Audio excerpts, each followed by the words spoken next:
Good morning mga kaagri. Dito tayo sa ating talong na dinimulis na mga kaagri. Wala pinatayuan ng pinatayuan ng bahay mga kaagri. Kaya ito na lang naiwan yung talong natin dito. Ngayon ang gagawin natin dito ay mag-pruning tayo.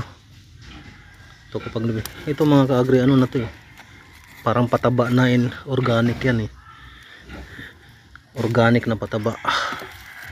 Ngayon para yung bibigay natin na pataba dito, malis naman yung trabaho ng pataba na inanuhan natin dito, mapupunta sa mga kaagri, yung bunga. Kaya bawas-bawasan natin itong dahon mga kaagri. Yan, pwede na yan, ganyan. Kasi pag nagbibigay tayo ng pataba sa isang tanim, bawasan din natin to para medyo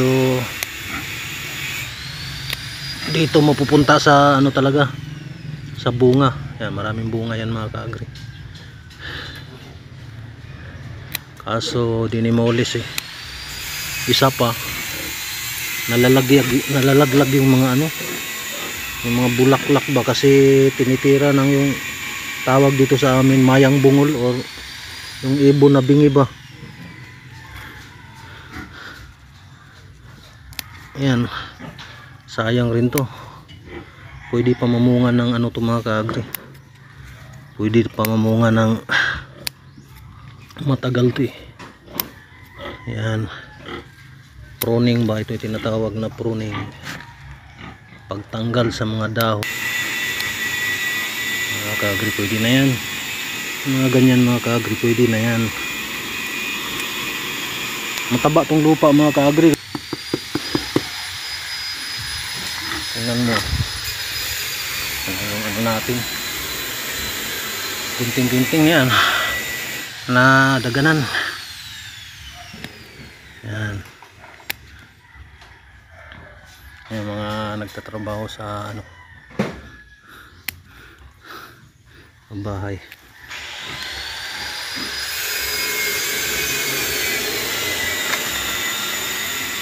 Mga kaagri, ito rin marami itong bulaklak kahapon, kaso tinatanggal ng ibon na yun.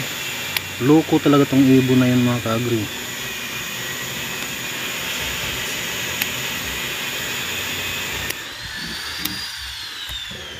Tanggalin ko lang yung mga sira-sira na dahon ba.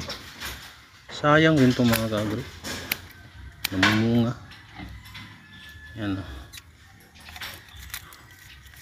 namumunga yan.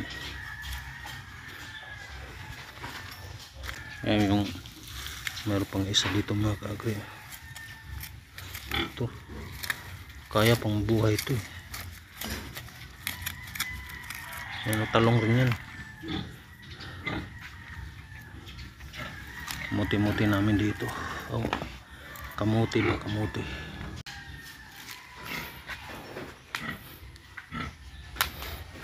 Ganun lang mga kaagri ang ginagawa natin.